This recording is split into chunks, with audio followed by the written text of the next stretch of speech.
What is going on, everybody? Jason and John, we are back. We are going to do a clip show today. Don't you worry. It's going to be fun. John's going to get lost with an annoying housekeeper. And yeah, that's what we're going to do today, guys. How's everybody doing? I'm doing well. How are you doing? I am well, John. I am well. So we had our 10-year anniversary show on the Three Geeks yesterday, and it was a lot of fun. So the reason we picked the 10th is because I have a friend that I really wanted to be on the show with us. And he gave us his schedule.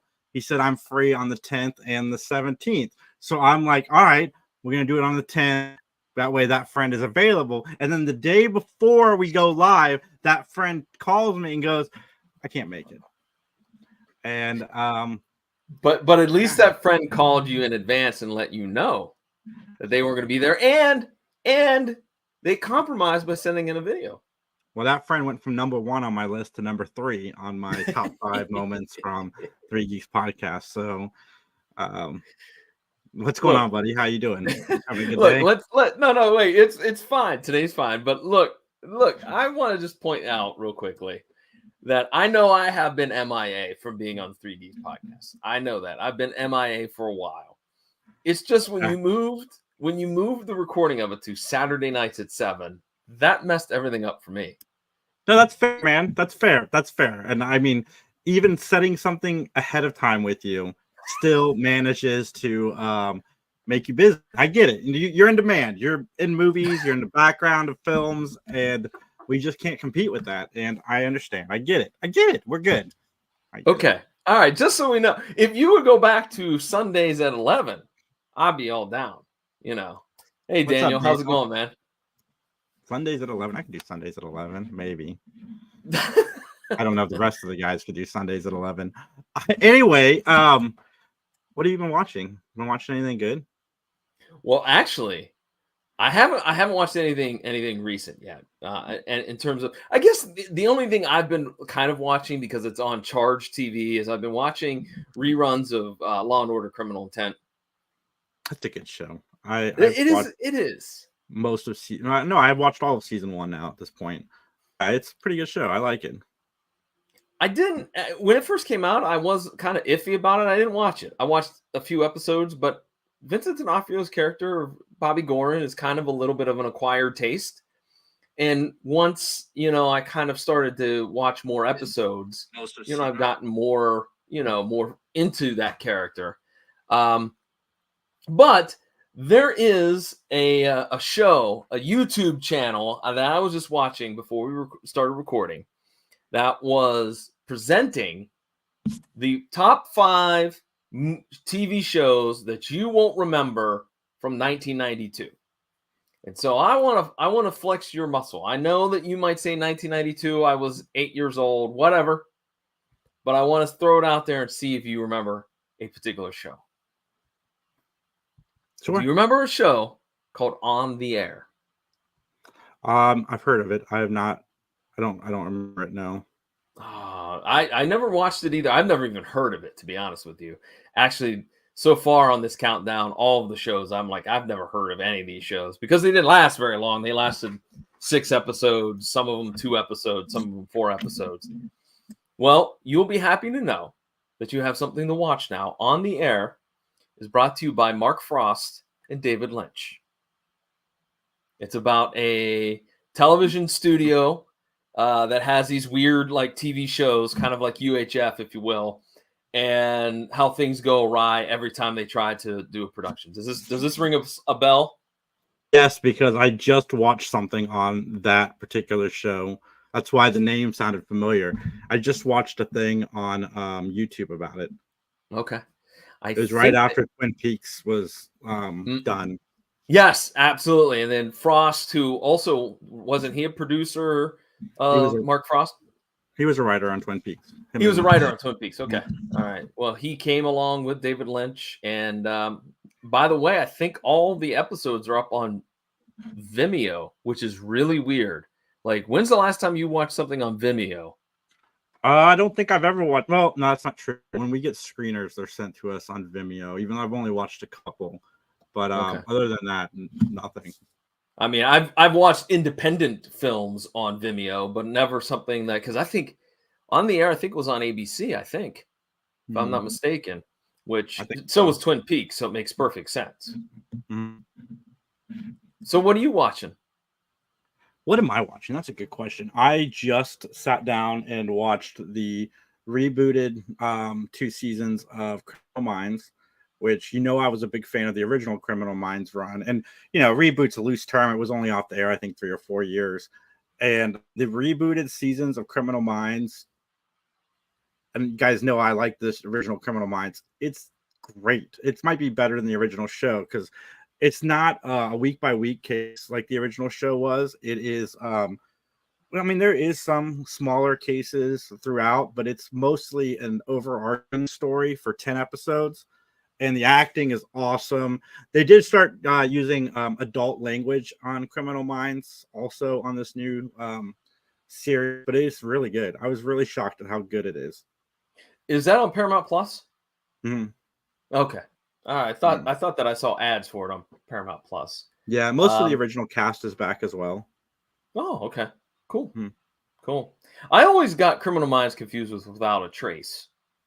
I've never seen Without a Trace. I've always gotten those two confused for some odd reason. Why? I don't know. I guess they're kind of similar, but not really. You know what I mean? Mhm. Well, before we get into our breakdown and review of this episode of Matlock, Jason, we have an email we want to hear. We do have an email. Where did I do with the email? I had it all pulled up like a responsible podcaster, and I guess I closed out of the email. But this is from Liz.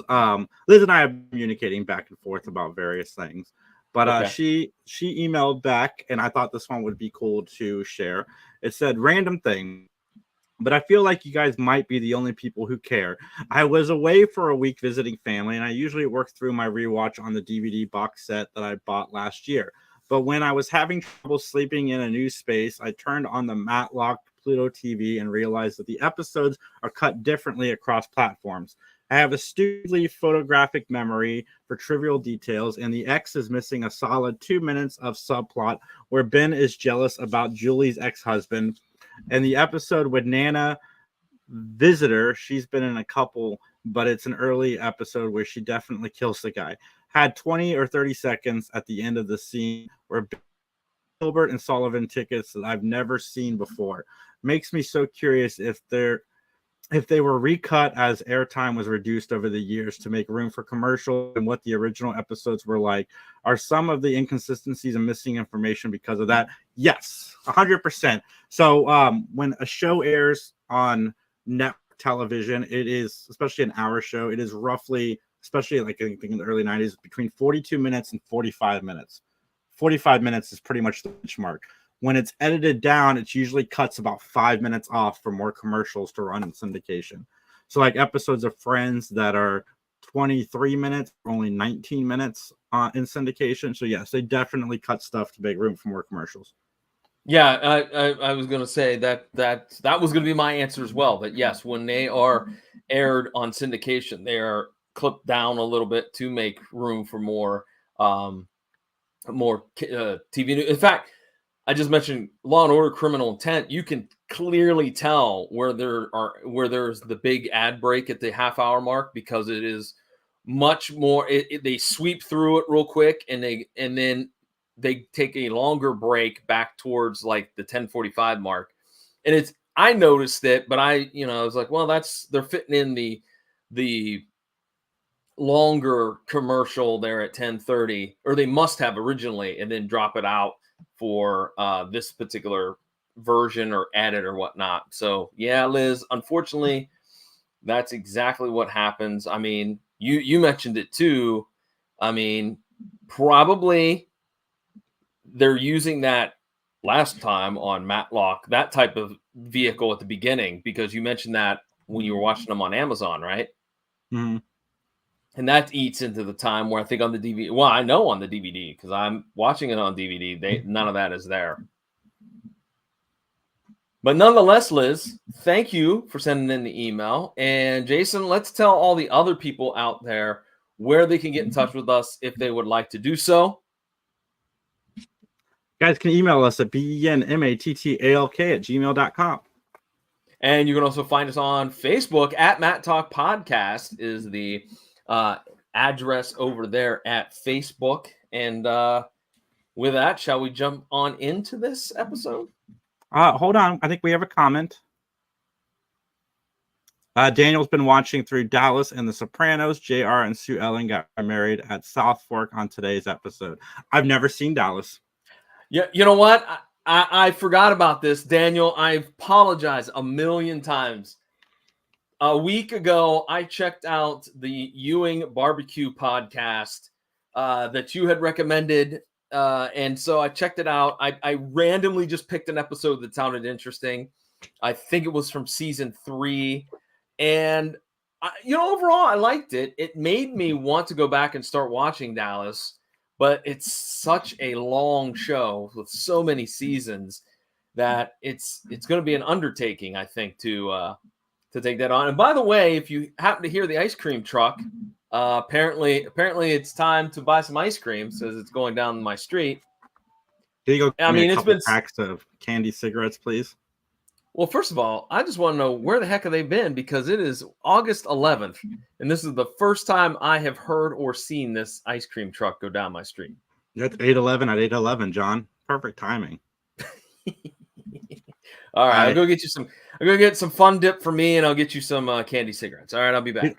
I wish I had time to rewatch TV. Like when I'm with my girlfriend, I will watch a show with her. Like we're watching The Good Wife because she really liked Elsbeth, so we're going backwards so she can kind of get caught up to the universe. Not that you need to, and but I other than that, I don't like. I want to go back and watch Orphan Black because I've been watching the reboot, and I want to go back. There's certain shows I want to go and rewatch, and there's so many shows coming out. Like I just watched Presumed Innocent on Apple TV, which is really, really good, minus the last 5 minutes. And then the last thing he said to me again on Apple TV, really, really with Jennifer Garner. It's really, really hard to go backwards when you know that all this stuff is coming out. Well, yeah, like I said, Dallas is 14 seasons, I think. I think it's somewhere, maybe 15. It's somewhere in there. Daniel, I know. This does not count the reboot. No, the reboot I didn't even count. I'm talking just in the original series. I think it's 14 seasons. But yeah, I know I'm with you. In fact, one of the shows that I need to do a rewatch of, it was just announced that it's dropping on Peacock probably here in the next few days. That's Homicide: Life on the Street, ladies and gentlemen. I know my partner's excited to catch it. I would love to do a rewatch of it.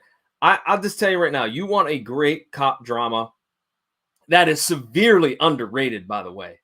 It deserves a lot more respect on its name than some people give it. But Homicide: Life on the Street, fantastic. I highly recommend it. If you want one of those kind of, like I said, gritty, kind of deep, philosophical, hard-hitting cop shows, you need to check it out. It's great. And in fact, you could see where the character John Munch is first created, because that's the first appearance of John Munch, aka Richard Belzer, in that show, and that's where that character came from. Yeah, so if you're a Law and Order SVU fan, you definitely should go back and watch the show because one, there was crossovers, and secondly, some of those characters continued into those two shows. Was David Chase a writer on Homicide? David Chase? No, Dick Wolf. Dick Wolf, completely different. I was thinking Sopranos. Yeah, Dick Wolf. Dick Wolf. No, Dick Wolf was not. The executive producer was Barry Levinson, who has done a ton of big name blockbuster movies in Hollywood. David Simon was the other producer and writer, in which this TV show is actually based on a book that David Simon wrote, called, if I'm not mistaken, Homicide: A Year on the Killing Streets. All right, we got a comment from Daniel. Go ahead and throw it on up here. I've never watched a single episode of Homicide: Life on the Street, but it always looked similar to NYPD Blue, which I like. NYPD Blue is such a good show. I'm going to watch Homicide as soon as it drops, but I'm kind of curious, how did Dick Wolf get to use the Munch character? I wonder how that happened. I don't know, because remember, John Munch also shows up in the X-Files spinoff. What I was the believe he X showed spot? up as Munch and also Arrested Development. I think he played John Munch. He did. He played John Munch, but what was it? The Lone Gunman. The Lone Gunman. He was in that, which was a Fox property. I don't know how that worked, but yeah, John Munch has been in, I think, 7 different series. Yeah, I think he was. Yeah, he was John Munch on The Wire as well. Yes, because he had a small little spot in The Wire. Yeah, Yes, John I actually Munch forgot about on that. 30 Rock. I pulled up his IMDb. Okay. And like 27 Law and Order shows. But yeah, awesome. All right, John. Yeah, let's get into it. All right, then let's go ahead and jump on into our opening statement. All right, the name of the episode is called The Man of the Year, and the original air date for it is January 29th, 1991. You've mentioned it before, Jason. It's a clip show. And I'm just going to throw it out there. Jason, what is the point of a clip show? Show clips. Well, thank you, Mr. Obvious. I mean, I thought that we've had another clip show before doing this podcast. But did we ever really, Every show has a clip show once a season. I want to know why that is. Like, it just seems... Save budget. It's a good way to, like, maybe an episode costs a little bit more, so you throw a clip show in so you can use some of the budget that would have been on that show in the clip show. That's why the usually in clip shows they're in one area, like sitting around a table reminiscing, or in Friends' case they were always in the apartment. Or I mean, this episode we had a couple different locations, so that was kind of surprising. Yes, I agree. Well, let's talk about some guest stars, but look, many of these guest stars we've talked about. So I tried to pick and choose some more interesting ones, but by no means, if we missed one, I apologize. Let's start off with probably my favorite guest star, Claude Akins, who played the role of Sam Taylor, and that was season 3, episode 16, The Thoroughbred, where we had a mentally handicapped individual played by Don Swayze accused of murder. And we'll talk a little bit more about that episode when we get to it. But Claude Akins was also had the roles of Joe Burdett in Rio Bravo, Aldo in Battle for the Planet of the Apes, Captain Ethan Craig on Murder, She Wrote, Sheriff Lobo and BJ and the Bear, and The Misadventures of Sheriff Lobo. Steve Brand in my favorite Twilight Zone episode, The Monsters Are Due on Maple Street, and a ton of other credits to his name. So, anything else to add in that, Jason? No, because I mean we technically have probably already talked a lot about this. No, not really. All right, well, let's talk about one that we didn't talk about, because I know this for certain, because this actress showed up in the last episode. Let's talk about Marge Redman. She'll be playing the role of Mrs. McCardle. We saw her last at episode 14, season 5, The Parents. Of course, the one that we just talked about a week ago. You may also know her as Sister Jacqueline on The Flying Nun. Charlotte Gingrich in The Fortune Cookie. Several video game voiceovers for GTA 4 and Max Payne 2. And she also was Mrs. Kendall in the horror movie Hear No Evil. Jason, I've told you many times, and I have not been a good friend. You and I need to watch The Fortune Cookie because it is a damn good film starring Jack Lemmon and Walter Matthau. And in fact, if I'm not mistaken, if trivia is correct in my mind, that was the first appearance of that duo of Lemmon and Matthau. It's fantastic. I want to see that. Dude, their Odd Couple 2 is one of my favorite comedies ever. I love that movie so much. When was that? That was what, the early 90s or late 80s? I don't. It was either between Grumpy Old Men movies or after the 2 Grumpy Old Men movies, because they made the Grumpy Old Men movies and then Odd Couple 2 somewhere in there, and then Out to Sea I think was the 4th one they made in the 90s together. Okay. Dude, every movie those guys touched was hilarious. But she was also in Columbo and Perry Mason.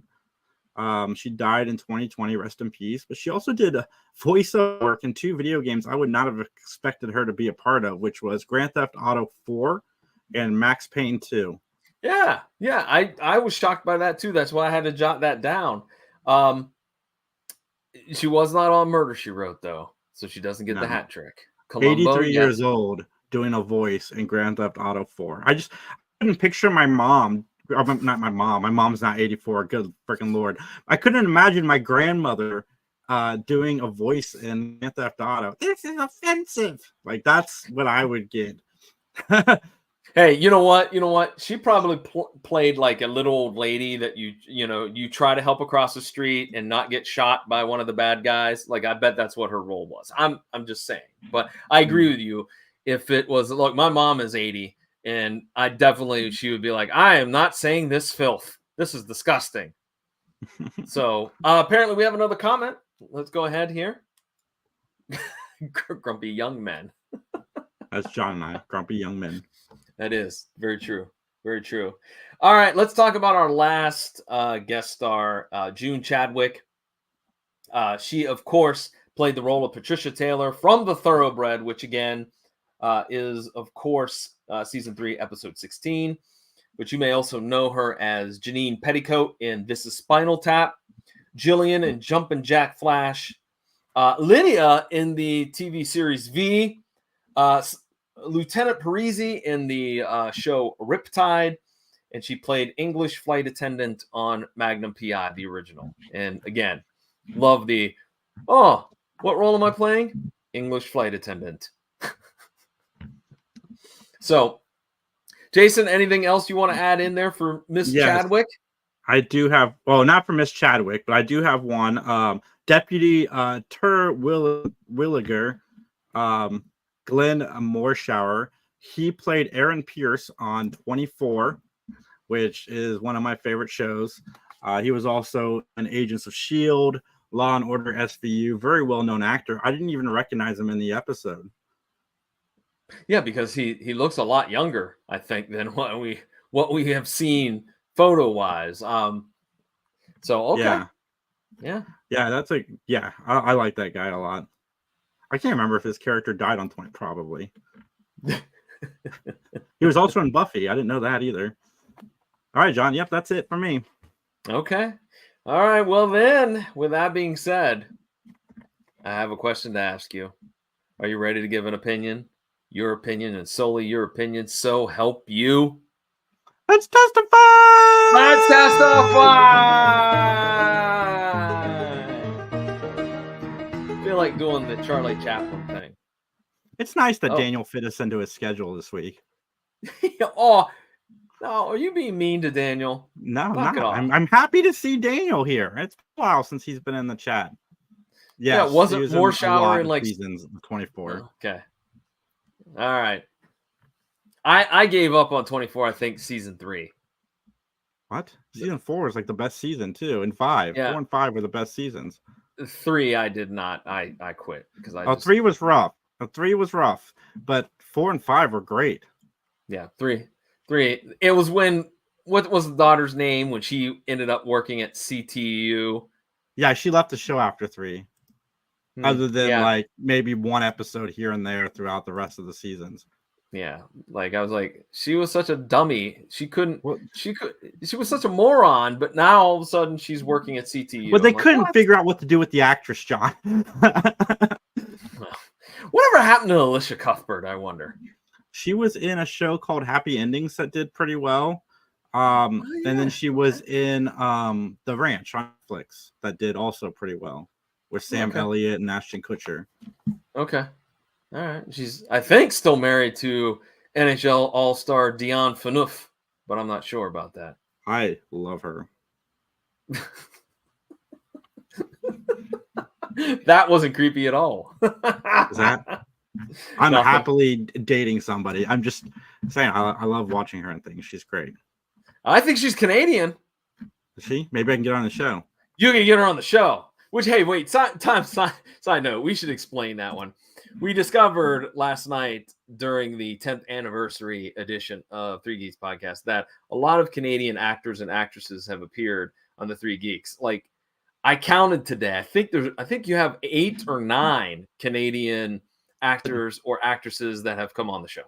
You're not saying it right. They're also our most like reoccurring people that come on our show. Like we've had more actors we've had more non-Canadian actors on our show, but out of the people that keep coming back, yes, we've had. You know why you keep bringing them back? Because they're so nice. They're Canadian. Yeah. I mean, unlike some of these rude Americans. Yeah. The cast is moving north. That's right. Right, head on up to Manitoba. Let's get this podcast a boot. Let's go. Okay. All right. Our opening scene for this episode. Oh, I forgot to talk about the plot real quick because I was so enthralled with talking about your Canadian guests. But Ben is late to an award ceremony in which he is given the Man of the Year award. And during the time in which he's arriving or heading that way to arrive at the banquet, other people share their stories. And so our first opening scene is nothing more than some footage of an old ticker tape parade. And then we cut to a scene where Ben is leaving in a hurry. He runs out the door, he gets in the car, puts the key in the ignition, and chug, chug, chug, chug, chug, chug, chug, chug, chug, chug. Nothing's going to happen. Chug, chug, chug, chug, chug, chug, chug, chug, chug, chug, chug, chug. Nothing's going to happen. And so Mrs. McCardle is leaving the house as well. And so Ben goes over and goes, "Excuse me, Mrs. McCardle, I need a lift to this banquet where I'm being honored." And she's like, "Sure, I think we can do that, but we got to stop and see my uncle." And they broker a deal. Ben will just ride in the passenger seat. They'll go first to the banquet, and then they'll go see her sick uncle. So at the banquet hall, Julie and Michelle arrive. And guess who's the MC for this event? None other than shock jock, scumbag, moronic Arthur Saxon. Okay, first off, I don't like Arthur Saxon, but I want to go back real quick because Ben is making demands. For a guy who somebody's doing him a favor, he's making demands. Like, no, you're going to save all the things that you had planned to do today, and you're going to drive me to where I need to go. Didn't they have taxis back then? I don't know, but good point. I never thought about that, but he is being a little bit of a jerk. Yeah. Uh-huh. Okay. You drive me. I want my award. Like, let's go. This is my Oscar. This is important, okay? Well, Arthur arrives. He hasn't changed a bit, dude. He tries to get handsy and kissy with Michelle. He tries to get handsy and kissy with Julie. This man knows no bounds. He cannot be stopped, can he? No. Anyways, he claims that he's the only person that's available that has any type of clout or whatnot. So there is a scene of hundreds of people in attendance, but Ben is not there. And Conrad is like, "Hey, it's not like Ben to be this late. He knows it's important. He should be here." I wrote down, has anyone called Ben? But my snarkiness will be actually refuted here in a few moments on that. So Arthur says he's just going to start without him. And he refers to Ben as a geezer. Let me just explain something to you, Arthur. You, my friend, wish you were a geezer because Ben Matlock has more hair on his head than you do, my friend. Mic drop. Jason, I think you're muted right now, sir.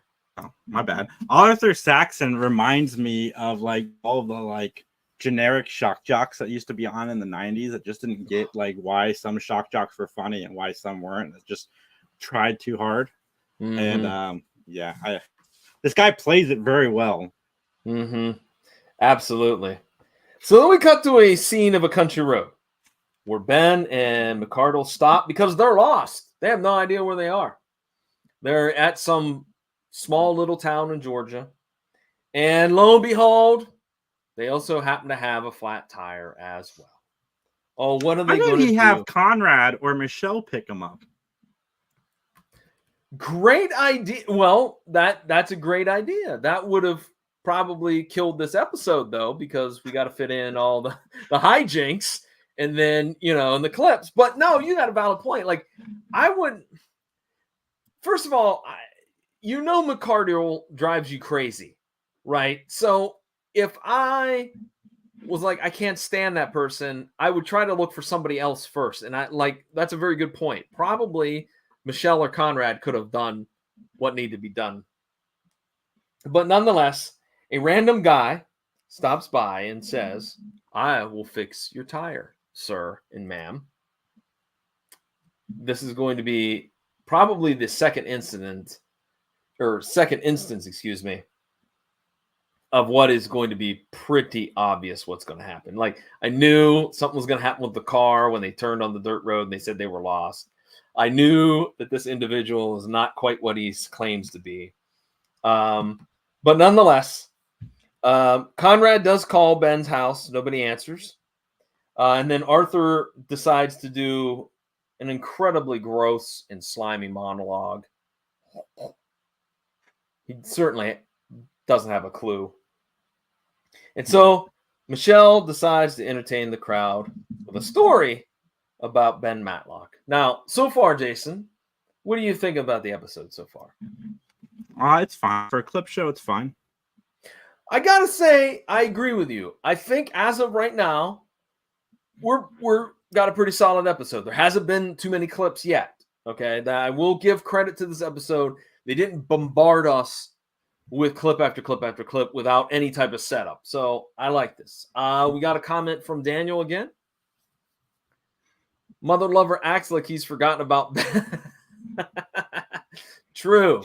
Very, very true. All right, so we're going to go to the first clip, and it is from the episode of The Thoroughbred. We get a little bit of the murder scene. We get the arrest of, if I remember correctly, Tommy. I know we talked about this, but I know it was a different era. But when Claude Akins uses the R word to describe Tommy, I cringed a little bit again. I'm like, nah. No. We also get some of Ben's investigation. We get Tommy running off. And then one of my favorite, I got to say, this is, if we're writing a top 10 list of scenes for this show, this is on my top 10 list. The one where the two rednecks are going to attack Tommy, and Tyler walks in and says, "You gentlemen have just apprehended a dangerous individual." Like, that line of horse crap, that line of malarkey was epic. It was awesome. I'm just throwing it out there, Jason. Do you agree or disagree with me? Yeah, I definitely remembered how much I love Tyler Hudson. Oh, and then how can we forget that the clip ends with Ben doing what? Bringing a horse into the courtroom. Because that's what you do. If I ever became a lawyer, I would hope that at least one time in my life I'd get to bring a horse into the courtroom. Okay, let's talk about this. From The Thoroughbred, would you rather bring a horse into the courtroom or a chopper like in The Biker? Which one would you pick? Wow, you got incredibly close up there for a moment. What did you do with your camera? Oh, I got some digital static, so I changed the camera up. What did you say, John? Okay, I said, which would you prefer to have in your courtroom if you're a judge? The horse from The Thoroughbred or the chopper motorcycle from The Biker? Why can't I do both? It's my courtroom, answer. John. Excellent answer. Bravo, sir. Bravo.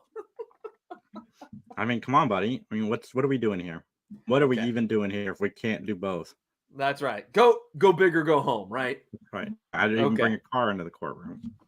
No. Remember that episode we took the courtroom outside to the dealership and did that. Yeah. Yeah, but see, I'm going to one up Matlock and bring the car into the courtroom. That's right.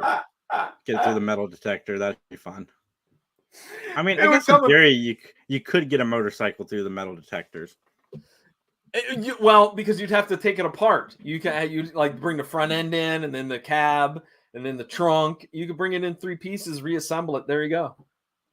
Did I lose John, or did John lose me? I think I lost John. I lost you. Oh, there we go. You got me now? Can you hear me? Yeah. Okay, I lost you. I just have one question, Sean. Okay. Jay froze. Justin calls it. You were the one that froze. Okay, so what did you hear? Did you hear what I said? Well, you said both, and I congratulated you. Yeah, I heard all that. Okay, all right, okay. All right, well, let's get back to the episode here as Michelle, if Michelle wraps up her speech, and then we cut to the scene where the rando guy fixes the flat tire. By the way, let's talk about it.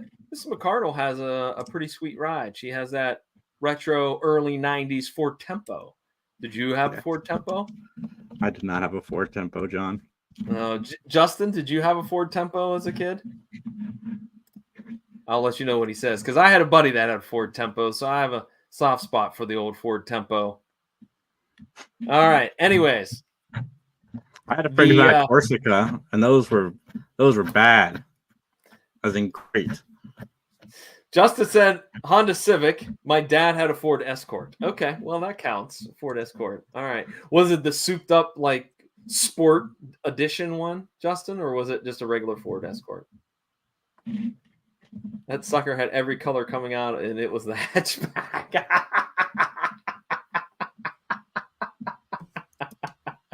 Oh, that was awesome. Thanks, Justin. All right. Anyways, so the random guy fixes the flat tire, and then he robs Ben and Mrs. McCardle, which again, I knew this was going to happen. I mean, you knew he was shady of some sort, and he steals the Ford Tempo. Okay, Julie is up next to share her story. And again, like I wrote this down now, like why is Arthur the MC? Because it really doesn't make any sense. As Daniel pointed out, he doesn't remember and doesn't share anything about Ben just yet. All right. And like you couldn't find somebody else. Like Ace Calhoun would have been better to be the MC on this. You know what I mean? Or anyone they could bring back. What about the female private investigator from season 3, I think, or 4? Remember her? She had the little kid. Like she could have been the MC. It just seems like they shoehorned in. Oh, the most irritating person we have is Arthur Saxon, so we'll shoehorn him. Well, he might be the most famous of Ben's clients, which is probably why they brought him in. Well, that's what they claim, but I'm like, I don't know. That makes sense. I guess this thing televised. Maybe it's televised. Maybe. I don't know. All right. Well, we get a scene from the X. And the X, of course, is, I believe, from season 3. It is the one where you have a newspaper executive that is killed by a reader of the newspaper who claims he was smited. And the big thing is that the prosecutor is Julie's ex-husband. And this we get a little bit of tough guy Ben. And again, if we're talking about that top 10 list, Ben going over there and go, "You've rattled this woman. And if you try this on me, I'm going to turn this table over on you." I mean, it was very menacing. I dig that scene. I thought that was top stuff. But we also get a little bit of the tape, a little bit on the taping of the meeting and the mail chute being used for an alibi, which was all kind of in that episode. All right. Let's talk about Ben and Mrs. McCardle. They're walking and complaining. We get whiny Ben, and they see a shack, and they approach. And what do you know, Jason? Again, another very predictable plot point.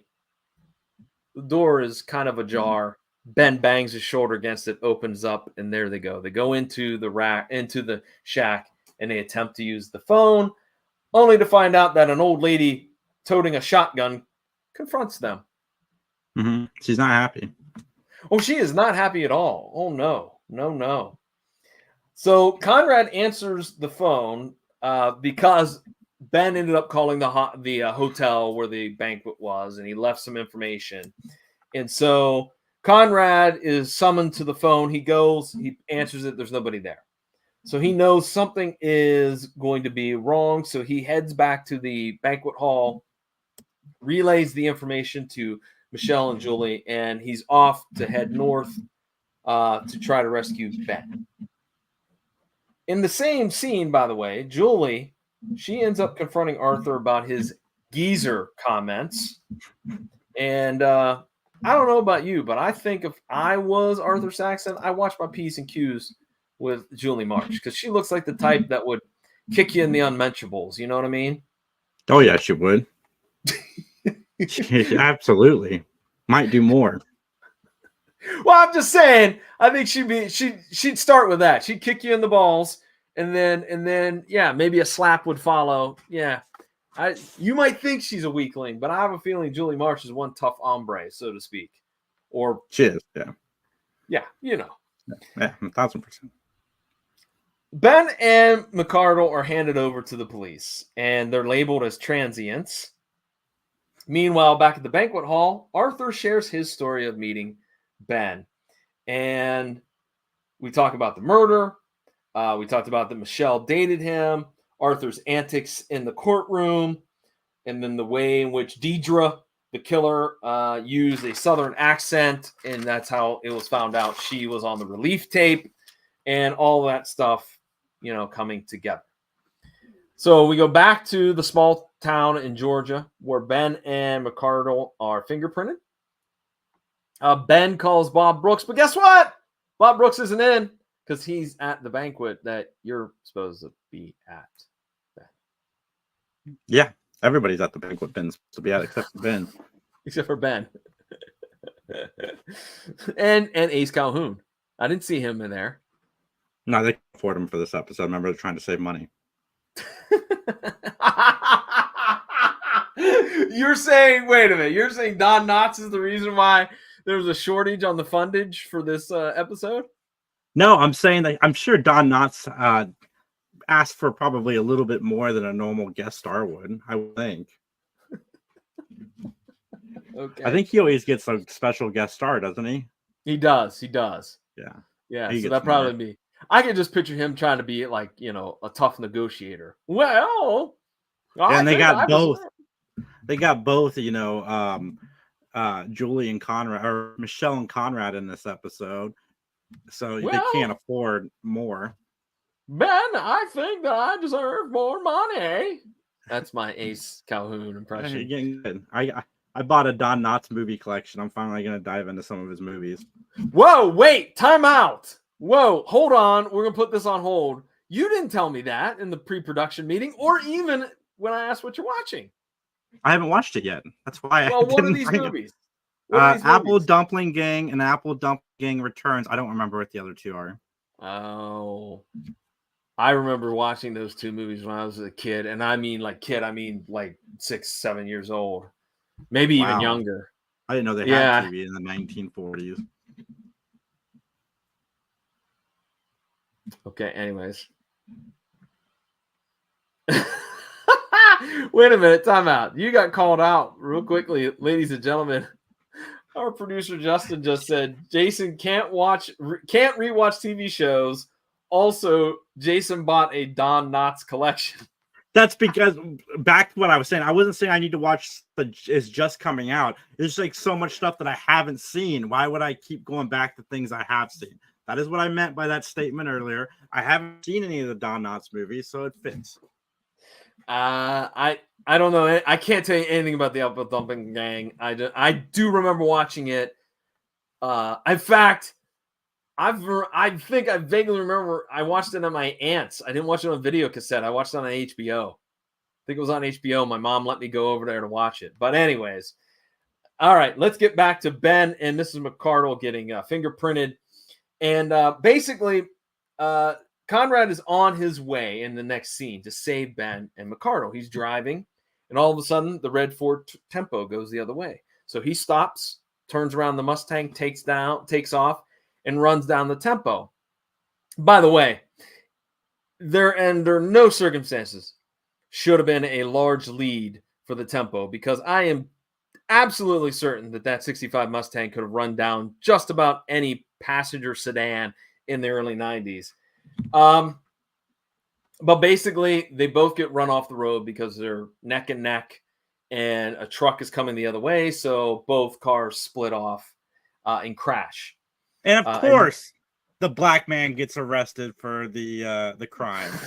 Poor Conrad. Like, can we get some justice for Clarence Gilliard? I love that guy. Sorry. Well, you jumped ahead a little bit because we got to get there of how he's arrested. But Conrad ends up kind of in a tussle with the robber, and he gets KO'd. All right. So the deputy finds the Ford Tempo, the wallet, and the purse, and they have also identified the robber. And the deputy brings in Conrad, and it's a big giant case of mistaken identity, if you will. Of course it is. But we got a bunch of comments, John.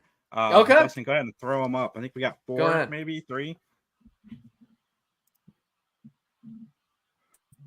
Daniel says, can't beat a great Michelle Stafford episode. 100%.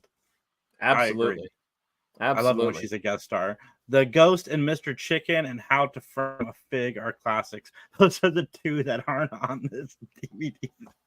Are those Don Knotts movies? Because I'm just assuming that's okay. They are. All right. What's up, Troy? Again, hey, guys, Troy. Go check out my conversation with Troy on the 3 Geeks Podcast channel, and go check out Troy Hill Talks. Love that guy. He does Thanks great for checking movie out. reviews. And what's up, Brian? Brian Lau, what's happening? The best, Brian. I don't know about the best. So far, Matlock, I'm unimpressed, but I'm going to go back and watch some of his other stuff. All right, let's get back to this episode. And at the banquet, Arthur recants a tryst that Michelle and him had in Ben's office, and that makes Michelle dump a giant pitcher of water all over him. And I like how it doesn't even faze him. And again, dude, look, I don't know. Maybe I'm a prude. I don't know. I don't think I am, but like, don't be telling a room full of strangers about you playing tonsil hockey with Michelle. Okay? It's just not cool, man. It's not cool, you scumbag. No. All right. I think we got another comment. Pop it up if you will, Justin, please. Troy, I heard black guy, so now I'm here. I was hoping, man. That's why I threw up the bat signal. What's up, Brian? How you doing, buddy? I already said hi to you, Brian. Best. But I don't know about the best, but I've never seen the Andy Griffith show. So, like, all my Don Knotts experience is really this and some episodes of Three's Company. And he was all right on Three's Company.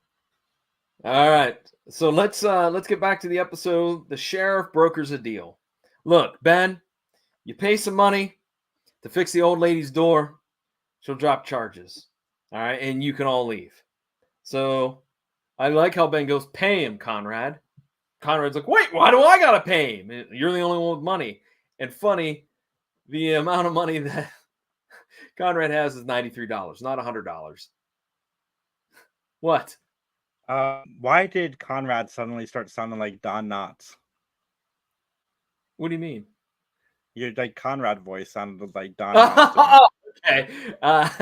Don Knotts is an American treasure. Thank you, Troy. All right, Troy, I'm going to find out. I'm going to go watch some of his movies, and we'll see. But in Matlock, so far, he's had like one episode where I've been like, it's funny. But we'll see. We'll see.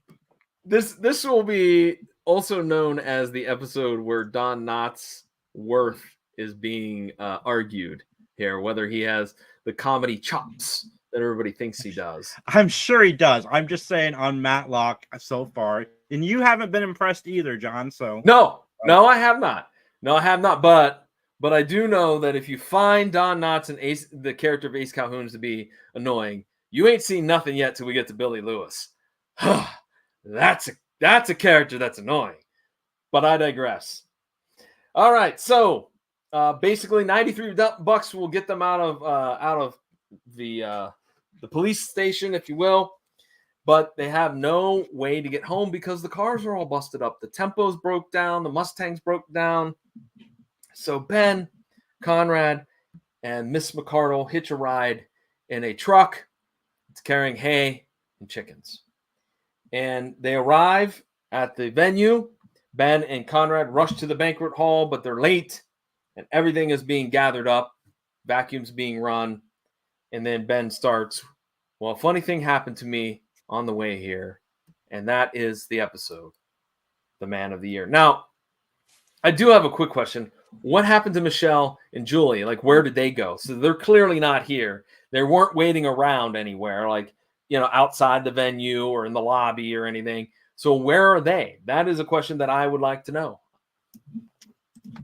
I mean, Do you have a theory? How long are you gonna wait for your friend to show up, John? Well, it depends. If my friend is like clockwork and very punctual, and if they've been missing all day for a very prestigious award, say like a trophy for Remake Revolution, yeah, I think I would stick around a little bit longer and try to make sure that they are safe, unless you're an uncaring friend. Anyways. Yeah. I mean, we got another comment from Brian. And Brian, you said he was the best. So in using the term the best, that means he's awesome in everything because he is the best. And I'm just saying he's not so awesome in Matlock. So maybe he's the best on the Andy Griffith show, just not in Matlock. There you go. I'm trolling. I'm totally trolling. All right. Well, let's stop the trolling and let's see. Is there anything else we need to cover real quick before we go to our closing statement? We covered Don Knotts. Nope, we're good. He's not even in this episode. We've talked about Don Knotts more than we've talked about a character. Now, let's get into our closing statements. This is the part of the podcast where John and I will rate the show on a gavel system. 1 gavel means we did not like it. 5 gavels means we absolutely love it. Negative 20 gavels means John and I are traveling to Canada, and we are going to play clips in the car on the way there. John, how do you rate this episode? Clips? Yeah, we're going to just play random clips for each other. We're going to have a clip show, just the two of us. Okay. All right. I gave this 4 gavels. I thought that they picked very good clips to use. I mean, exciting, memorable clips to use. I will say this. I found Mrs. McCardle to be an absolute drag last episode. Her introduction, her debut to the Matlock universe. Oh, God. Terrible. Awful. I think it was better this time around. I think the comedy and the, just their interaction, I think was really, really good. And less annoying. I liked, as you said, we have a different plot, a little bit of a different setting. The negatives, a little bit predictable. Again, I didn't like Arthur Saxon as being the MC. And, for a clip show, at least they kind of, again, didn't give us a bunch of clips and just randomly in any random order. The plot seemed to kind of stitch everything together pretty well. So I give it 4 gavels. What say you? I give it a 3. A 3. I can't, in good conscience, give a clip show more than 3 gavels. 3.5 gavels, because while most of it was previous footage, one of the negatives for this is why did we need to have a clip show? Because you didn't stay in one location. Like, there's stuff happening everywhere, and none of the cast, most of the side cast is in this episode more than they've been in any show this season so far, maybe combined. And even Andy Griffith isn't clocked out of this episode. In the last clip show, I don't think Andy Griffith was in it for more than a couple seconds. So that clip show made sense. Andy wanted a break. They were in one location, so on and so forth. So yeah, I mean, 3.5, somewhere in between there, because it's a clip show. I understand why you're doing it. You're doing it to save money somewhere else in the season. It just doesn't make sense to me because we're everywhere. Well, and I think also too, there's something that has been mentioned before on our show is that there were some health issues with Andy Griffith. So maybe again, this is another clip show because Andy's not feeling really good. So let's just shoot a minimum amount of footage, give him the rest of the day off, give everybody else the rest of the day off after we shoot their stuff. That would make, to me, that would make the most sense if he was having, again, some health issues. Because I remember that, if I'm not mistaken, he had some leg issues. So, but hey, not every single one of them can be, 5 gavels, but that doesn't work either because he's moving around in this episode a lot. Well, I mean, he toughed it up, just like an Olympic athlete that's got that nagging injury. They still run that race or whatever. He could have just toughed it up in the courtroom. Come on, Andy. Let's get there. No, but the episode was fine. I didn't hate it. And the lady doesn't bother me like she bothers you. Even in the last episode, I thought she was fine. No, she was annoying. Anyways, If All you guys right. know any Well, housekeepers you could recommend for John that are very similar to the lady in this episode, you guys can email us at benmattalk@gmail.com. you know what? Funny you mentioned that. That's a private conversation that we should have about house cleaning because I might be in the need of a house cleaner. Anyways, a maid, if you will. More on that later. Anyways, let's I talk will about not wear the outfit, John, but I will come over and clean your house. Okay, good. Will you give me a good rate? Maybe. Okay. All right. I get the buddy rate. Anyways, let's talk about our respective podcasts. Jason, tell us all about the Three Geeks podcast. We celebrated 10 years yesterday in what turned out to be a very emotional episode in like the last 15 minutes. Definitely, guys, go back and watch that, listen to it on all places you find podcasts. A lot of our old friends and friends that we've made, friends and other fellow podcasters sent in some messages, some celebrities. Definitely go check that out. It was a lot of fun to do. We had one of the old geeks pop in and say hi, and it was just a good time. I second that because it's fantastic. It really is. And I did send in a video because I was, again, not available. And I will frequently, absolutely, not frequently, I will absolutely tell the truth that I was trying to make you two cry. I was like, I'm going to make Justin, Jason, and Max cry. I'm going to try to keep it serious. Dude, how well did I kill those transitions into clips, though? Like, it was fantastic. You did a great job. It's a great episode. That's why everybody needs to check it out. Yeah, he's just happy because he was my number 3. He would have been my number 1 had he not canceled on us.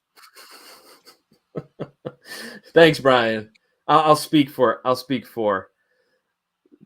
I know there's that as much as John gets onto Jason about to say, he didn't catch me comment again. You got one past me. What can I say? Anyways, talking about the PVD cast, available at pvdcast.com and wherever you find great podcasts. Myself and the Pro Wrestling Pundits sit down to review and recap what happened at WWE SummerSlam, what happened the following night at Raw. Like, we give our thoughts on the matches from SummerSlam, where some of these storylines are going. We even take a look at the predictions we made as to who would win and who would lose and those matches on the PLE. So it's a great episode. It's a fun episode. Got lots more coming your way as I've been very busy cranking out episodes, in plenty in the can or in reserve, whatever you want to say. So, again, pvdcast.com or wherever you find great podcasts. So, all right, Jason, anything else? No, man, let's get out of here. All right. And as they say in court, nothing further.